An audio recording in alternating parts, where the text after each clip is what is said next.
El Antiguo Testamento. Sección 7. Capítulo 29.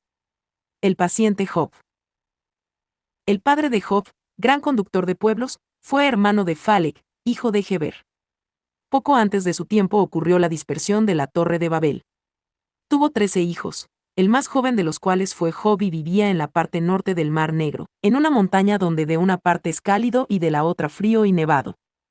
Job es un antepasado de Abraham, cuya madre es bisnieta de Job, casada en la familia de Heber. Job puede haber alcanzado el tiempo del nacimiento de Abraham. Había vivido en distintos lugares y sus desgracias las padeció en 3 partes. Desde la primera calamidad había tenido 9 años de tranquilidad, en la segunda, 7 años, y en la tercera, 12 años. Las desgracias le pasaron en diversos lugares de su habitación. En ninguna de sus calamidades había quedado reducido a la última miseria, de modo que no tuviera ya nada, quedaba reducido a la pobreza en comparación con su abundancia anterior. Siempre, empero, había podido pagar sus deudas con lo que le quedaba. Job no pudo permanecer en la casa de sus padres, tenía otras inclinaciones. Adoraba al único verdadero Dios, especialmente en la naturaleza, en las estrellas y en las cambiantes de la luz. Hablaba siempre de las admirables obras de Dios y tenía un culto de la divinidad, puro y simple. Al separarse de su padre se dirigió con los suyos al norte del Cáucaso. Aquí encontró una comarca muy miserable y cenagosa. Creo que hoy vive allí una gente de narices chatas, abultados pómulos y ojos pequeños. Aquí comenzó a trabajar y todo le prosperaba. Reunía a toda clase de gentes pobres y desamparadas, que vivían en cuevas y matorrales y no tenían para alimentarse otra cosa que aves y animales de caza, que comían crudos, hasta que Job les enseñó a preparar debidamente los alimentos. Les enseñó a cultivar la tierra. Job y su gente llevaban pocos vestidos y vivían en tiendas de campaña. Job tenía ya mucho ganado, asnos manchados y otros animales. Le nacieron aquí, en una vez, 3 hijos, y en otra ocasión, 3 hijas. No tenía aún ciudad estable, sino que se trasladaba de una parte a otra de sus posesiones que alcanzaban una extensión de 7 horas de camino. No cultivaban en esta tierra pantanosa ninguna clase de trigo, sino una gruesa caña que crecía aún en el agua, que contenía una médula que comían como gacha o asaban al fuego. La carne la tostaban al principio al sol en cavidades en la tierra, hasta que Job les enseñó a cocinar. Solían plantar muchas clases de calabazas para su alimento. Job era indescriptiblemente bueno, manso y caritativo y ayudaba a las gentes pobres. Era muy puro en sus costumbres. Tenía trato familiar con Dios, que se le aparecía con cierta frecuencia en forma de ángel o de hombre sabio, como solían decir las gentes. Estas apariciones angélicas las veía yo en forma de jóvenes resplandecientes, sin barba, con largas y blancas vestiduras de muchos pliegues, que caían hasta los pies de modo que cubrían toda la persona. Estaban ceñidos, y los veía tomar alimentos y bebidas. Job era consolado por Dios, por medio de estas apariciones, en sus calamidades, y estas mismas juzgaban a sus amigos, a los hijos de sus hermanos y a los parientes. Job no adoraba ningún ídolo, como lo hacía la gente de los contornos. Solo se había confeccionado una imagen del Todopoderoso, según su idea. Era la figura de un niño, con resplandores en torno de la cabeza, las manos una sobre otra. En una de ellas tenía un globo donde se veían dibujadas aguas y una nave. Yo creo que era una representación del diluvio, del cual hablaba a menudo Job con 2 de sus más fieles amigos, ponderando la sabiduría y la bondad de Dios. La figura era resplandeciente como el metal. Él solía llevarla consigo a todas partes. Job ofrecía cereales, quemándolos en sacrificio, delante de la imagen. He visto que el humo subía como por un tubo hacia lo alto. En este lugar le alcanzó a Job su primera calamidad. Tenía siempre lucha y dificultades con sus vecinos, que era gente mala. Se trasladó entonces hacia la montaña del Cáucaso, donde recomenzó su trabajo, que prosperó de nuevo. En este lugar empezó, tanto él como su gente, a usar más vestidos, vivían con más perfección la vida familiar. De este segundo sitio se encaminó Job una vez, con grande acompañamiento, hacia Egipto, donde reyes pastores extranjeros dominaban una parte del país. Más tarde estos reyes pastores fueron arrojados del país por otro rey o faraón de Egipto. Job tuvo la misión de acompañar a una esposa, para uno de estos reyes al Egipto, ya que era pariente de ese rey. Llevaba muchos regalos consigo y he visto como 30 camellos cargados y muchos criados de compañía. Cuando lo vi en Egipto, Job era un hombre de gran estatura, vigoroso, de agradable rostro amarillo oscuro y de cabellos rubios. Abraham, en cambio, era de color más claro. Los hombres en Egipto eran de color moreno oscuro. Job no estaba de buena gana en Egipto, y he visto que suspiraba por volver al oriente, a su patria, situada al sur, más lejos que la tierra de los Reyes Magos. Yo le oía decir delante de sus servidores que prefería vivir entre animales salvajes antes que vivir en Egipto, con estos hombres. Estaba sumamente afligido por la espantosa idolatría que reinaba en el país. Ofrecían sacrificios de criaturas vivas a un espantoso ídolo con cabeza de buey y con las fauces abiertas, poniéndole el niño en los brazos calentados al rojo. El rey pastor, para cuyo hijo Job había traído la esposa a Egipto, quería retenerlo allí, y le señaló a Matarea para su vivienda. Este lugar era muy distinto en su aspecto de lo que fue en tiempos en que la Sagrada Familia se estableció allí. Con todo, he visto que Job vivió en el mismo lugar donde habitaron María, José y el niño, y que el pozo de María ya le había sido mostrado por Dios en ese lugar. Cuando más tarde María lo descubrió, este pozo estaba solo cubierto por arriba, pero el interior estaba bien amurallado y conservado. Job usó la piedra del pozo para la ceremonia de su culto a Dios. Job libró su habitación de muchas fieras y animales venenosos, con la oración y los sacrificios. Tuvo visiones de la futura redención de los hombres y aviso de las pruebas que le esperaban. Hablaba con calor contra las abominaciones del culto idolátrico de los egipcios y sus sacrificios, y creo que fueron abolidos en su tiempo. Al volver por segunda vez a Egipto le sobrevino la segunda calamidad. Cuando después de 12 años le sorprendió la tercera desgracia, vivía Job al sur de Jericó, hacia el oriente.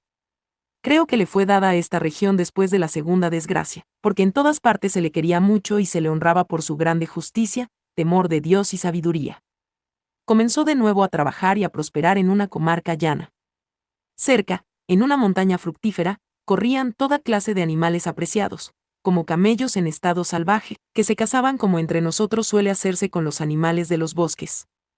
En esta altura se acomodó, se hizo rico y poderoso y edificó una población. Esta ciudad tenía sus fundamentos de piedras y lo demás eran tiendas de campaña. Aquí, cuando se hallaba en el apogeo de su gloria y grandeza, le sobrevino la tercera prueba que le dejó reducido a la miseria y postrado en su extrema enfermedad. Cuando hubo pasado esta prueba, sanó de su enfermedad, tuvo de nuevo muchos hijos e hijas y creo que murió muy anciano en una época en que se introdujo otro pueblo, extraño en sus tierras. Aunque en el libro de Job están narrados los hechos de otra manera, con todo hay allí muchos discursos verdaderamente de él y creo que yo los podría distinguir unos de otros. En la historia de los siervos, que anuncian, uno tras otro, corriendo y seguidos, hay que notar que las palabras, cuando aún hablaba, significan, cuando aún la gente hablaba y recordaba las anteriores desgracias de Job, ya sobrevenía la segunda y tercera. Que Satán se presentó delante de Dios, con los hijos de Dios, para acusar a Dios, es una manera de decir. Había entonces mucho comercio entre los malos espíritus y los hombres perversos, y aparecían en forma de ángeles. De esta forma fueron agitados los ánimos de los malos vecinos, que murmuraban de Job diciendo que servía a Dios porque estaba en la prosperidad, que así cualquiera, sintiéndose feliz, podía servir y amar a Dios. Entonces quiso Dios mostrar que el dolor y el padecimiento son muchas veces solo una prueba para el hombre.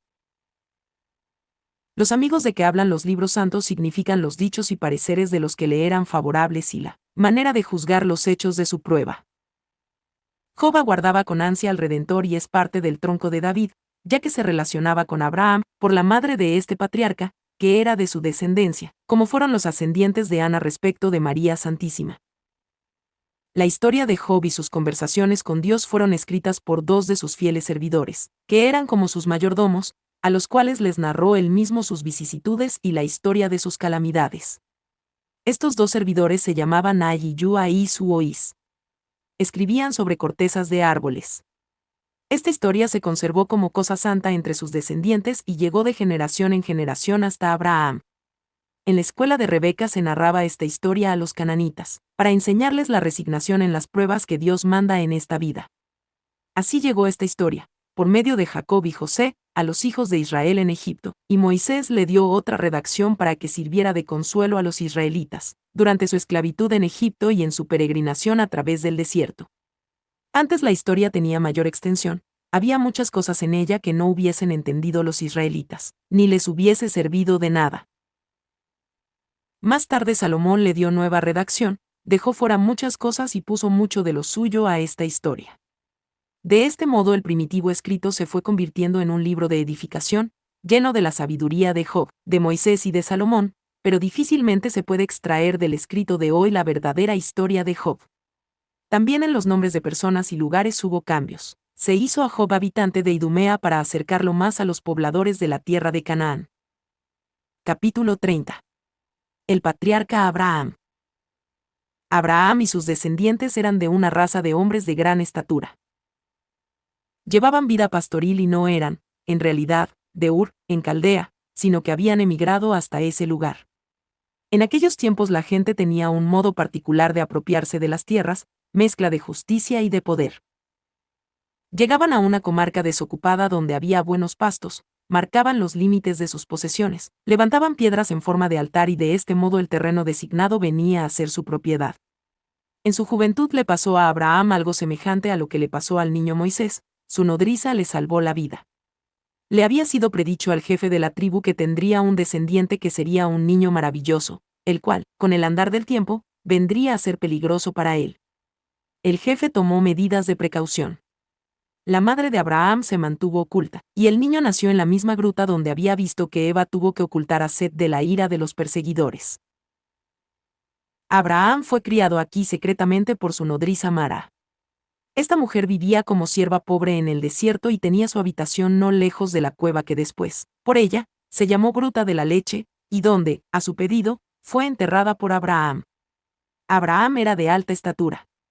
Sus parientes lo admitieron con los demás, porque les pareció que ya debía haber nacido antes de la profecía recibida. Estuvo, sin embargo, en peligro por su extraordinaria prudencia, que lo distinguía demasiado de los demás. La nodriza lo salvó nuevamente y lo ocultó largo tiempo en la cueva. He visto que en esta ocasión se mataron a muchos niños de su edad. Abraham estuvo siempre muy agradecido a esta nodriza y la llevaba consigo en sus viajes sobre un camello. Vivió Abraham con ella en Sucot. Murió a los 100 años, y Abraham le preparó la sepultura en un bloque de piedra blanca que, como una colinita, estrechaba la misma cueva. Esta gruta se convirtió en un lugar de peregrinación y de devoción, especialmente para las madres. En toda esta historia hay un misterio y preanuncio de la persecución que sufrirían María con el niño Jesús, ya que la Virgen escondió al niño Jesús precisamente en esta cueva, cuando se acercaban los soldados de Herodes que buscaban al niño para matarlo. El padre de Abraham sabía muchas artes secretas y poseía muchos dones. La gente de su estirpe tenía el don de conocer y descubrir dónde había oro en la tierra, y él hacía de oro algunos ídolos semejantes a aquellos que Raquel había sustraído a Labán. Ur es la población que está al norte de Caldea. He visto en esta comarca, en muchos lugares de la llanura y en la montaña, salir un fuego blanquizco, como si ardiese la tierra. No sé si este fuego era natural o lo hacían los hombres. Abraham era gran conocedor de las estrellas. Veía las propiedades de las cosas y la influencia de los astros sobre los nacimientos. Veía muchas cosas por las estrellas, pero lo refería todo a Dios, seguía a Dios en todo y le servía a Él solo. Enseñaba también a otros esta ciencia en la Caldea, pero vinculaba toda esta ciencia a Dios. Vi que recibió de Dios en una visión la orden de salir de su país. Dios le mostró otro país, y Abraham, sin decir nada a nadie, dispuso a toda su gente a la mañana siguiente y partió. Después vi que tenía su tienda levantada en una región de la tierra prometida, que me pareció era donde estuvo más tarde Nazaret. Abraham levantó aquí un altar extenso de piedras, con techo. Mientras estaba hincado delante del altar, llegó un resplandor sobre él y apareció un ángel, mensajero de Dios, que le entregó un don muy resplandeciente. El ángel habló con Abraham y éste recibió el sacramento o misterio de la bendición, el misterio santo del cielo. Abrió su vestido y lo guardó en su pecho. Me fue dicho que ello era el sacramento del Antiguo Testamento. Abraham no conocía aún su contenido, le era desconocido, como a nosotros nos está oculto el sacramento de la Eucaristía.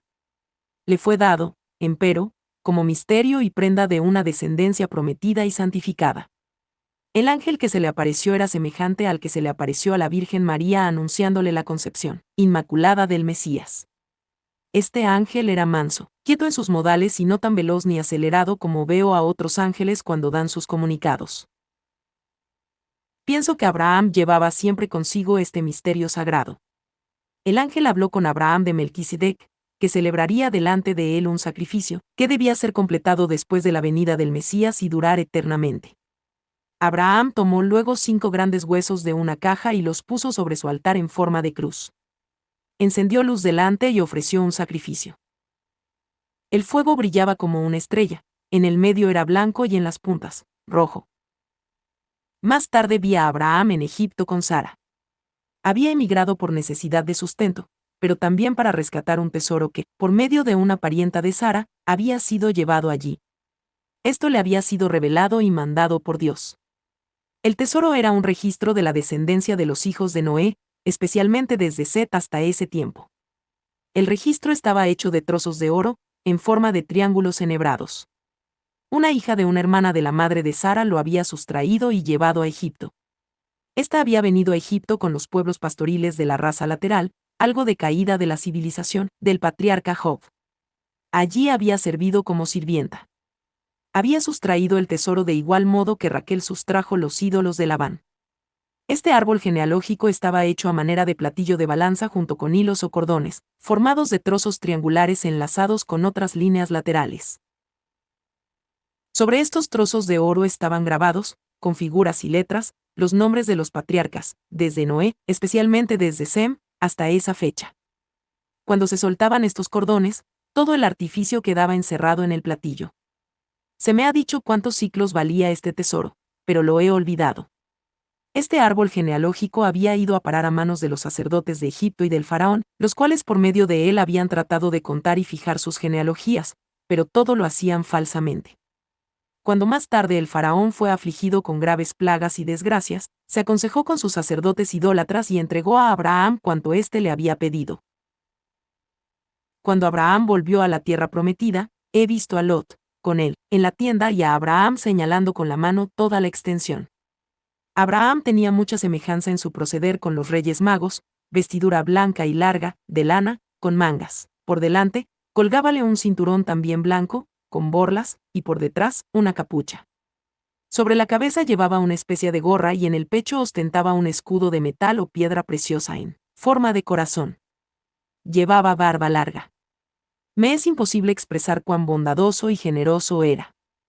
Cuando tenía algo que a otros les agradaba poseer, especialmente animales, lo daba de inmediato. Era adversario de las enemistades, la envidia y la codicia.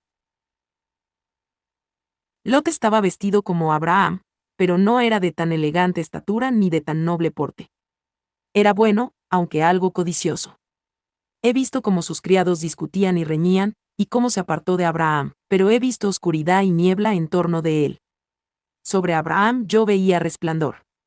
Vi que se alejó de allí, peregrinando, y levantó un altar de piedras, debajo de un pabellón. Los hombres eran bastante industriosos para hacer figuras de las piedras y trabajaban en ello tanto el patrón como el siervo. Este altar estaba en Hebrón, que fue más tarde lugar de la vivienda de Zacarías, padre del Bautista. La comarca elegida por Lot era muy buena, como todos los campos en torno del Jordán. He visto luego que fueron saqueadas las ciudades donde vivía Lot y él mismo llevado de allí con todo lo que poseía. He visto que un fugitivo logró narrar el hecho a Abraham. Este rezó y salió con todos sus siervos en persecución de los asaltantes, lo sorprendió y libró a su hermano Lot. Este le dio las gracias y mostraba pesar de haberse apartado de Abraham. Los jefes y guerreros enemigos, especialmente los gigantes que asaltaban y subyugaban con prepotencia, y que fueron esta vez vencidos, no vestían como Abraham y su gente. Llevaban vestidos más angostos y más cortos, su vestimenta tenía más pliegues, con muchos botones y adornos de estrellas y alhajas. Capítulo 31. El sacrificio de pan y vino de Melquisedec. A Melquisedec lo he visto varias veces con Abraham. Llegaba de la manera que otros ángeles solían visitar a Abraham. Una vez le ordenó un sacrificio triple de palomas y otras aves y le predijo lo que había de suceder a Sodoma y a Lot. Le anunció que volvería para ofrecer un sacrificio de pan y de vino. Le indicó también lo que debía pedir a Dios. Abraham se mostraba lleno de respeto delante de Melquisedec y ansioso de ver el sacrificio que se le había anunciado. Levantó un altar muy hermoso y lo rodeó de una techumbre de hojas. Cuando Melquisedec volvía para celebrar el sacrificio de pan y de vino, hízose anunciar a Abraham por un mensajero, como rey de Salem. Abraham le salió al encuentro, se hincó delante y recibió su bendición. Esto sucedió en el valle meridional de una llanura que se extiende hacia Gaza. Melquisedec venía del lado donde fue más tarde Jerusalén. Venía en un animal muy veloz, de cuello corto y ancho, que estaba muy cargado. De un lado traía un recipiente con vino, algo achatado en la parte que tocaba a la bestia. Del otro, un recipiente con panes ovalados, planos, apilados unos sobre otros, y el cáliz que he visto más tarde en la institución del sacramento del altar, junto con los vasos pequeños en forma de barrilitos. Estos vasitos no eran de oro ni de plata, sino de una materia transparente como piedras preciosas, de color oscuro. Me parecían más bien nacidos y crecidos, que hechos a mano. Melquisedec me parecía ahora como el Señor durante su vida pública. Era esbelto y alto de estatura, de rostro severo y bondadoso. Llevaba un vestido largo, tan blanco y cándido que me recordó la vestidura resplandeciente con que apareció Jesús en el Tabor. El vestido blanco de Abraham parecía gris en comparación con el de Melquisedec. Llevaba un cinturón con letras, como he visto más tarde a los sacerdotes judíos, y como ellos, también, una especie de mitra en la cabeza cuando ofrecía el sacrificio. Sus cabellos eran de amarillo resplandeciente, lúcidos como seda, su rostro, luminoso. El rey de Sodoma estaba presente cuando se acercó Melquisedec a la tienda de Abraham. En derredor había mucha gente con cabalgaduras, sacos, cajones y diversas cargas. Todos permanecían silenciosos, en actitud respetuosa y solemne, llenos de veneración hacia Melquisedec, cuya presencia infundía temor. Este se acercó al altar, sobre el cual había una especie de tabernáculo, creo que para el sacrificio. Abraham, como acostumbraba hacerlo, había puesto sobre el altar huesos de Adán, que antes había tenido Noé consigo en el arca. Pedían con ellos a Dios quisiera cumplir la promesa del Mesías, que antes había hecho a Adán.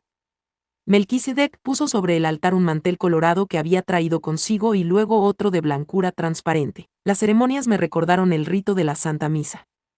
Lo he visto alzar en sus manos el pan y el vino, ofrecer, bendecir y repartir el pan. Le dio a Abraham el cáliz, que se usó más tarde en la última cena, para beber de él. Los otros bebieron en los vasitos, que fueron distribuidos por Abraham y por los principales del pueblo. Lo mismo se hizo con los panes. Cada uno recibía un bocado bastante grande, como se acostumbraba en los primeros tiempos de la Iglesia, durante la comunión. He visto que esos bocados resplandecían, estaban solo bendecidos, no consagrados. Los ángeles no pueden consagrar. Todos estaban conmovidos y elevados hacia Dios. Melquisedec dio a Abraham pan y vino para gustar, este pan era más delicado y luminoso que los otros. Recibió en esta ocasión gran fortaleza y una tan robusta fe que no dudó más tarde en ofrecer a su propio hijo, el Hijo de la Esperanza, por mandato de Dios. Profetizó y dijo estas palabras: esto no es lo que Moisés dio a los levitas en el Sinaí. No puedo asegurar si Abraham mismo ofreció luego el sacrificio de pan y vino, pero puedo asegurar que el cáliz del cual él bebió es el mismo que usó Jesucristo más tarde cuando instituyó el Santísimo Sacramento del altar. Al tiempo que Melquisedec bendijo a Abraham, durante el sacrificio de pan y vino, lo consagró sacerdote. Pronunció sobre él estas palabras, y dijo el Señor a mi Señor: siéntate a mi derecha. Tú eres sacerdote eterno, según el orden de Melquisedec. El Señor lo ha jurado y no se arrepentirá de ello. Le impuso las manos, y Abraham le dio los diezmos. He entendido el significado del diezmo de Abraham después de su consagración, pero se ha borrado de mi memoria.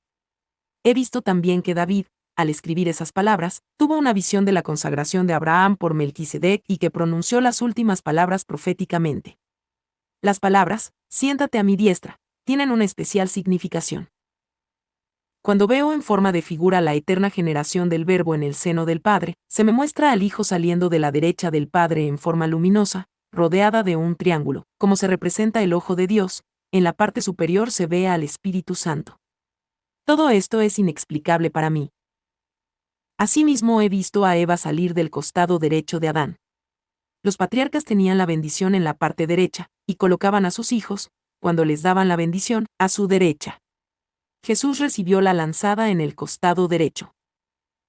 La iglesia nace del costado derecho de Jesús. Para entrar en la iglesia, lo hacemos por el lado derecho del costado de Jesús y así estamos unidos por medio de él con su eterno Padre. Creo que, con el sacrificio de Melquisedec y la bendición de Abraham, terminó su misión sobre la tierra. Después de esto no he vuelto a verlo. Melquisedec dejó a Abraham el cáliz con los 6 vasitos que usó en el sacrificio.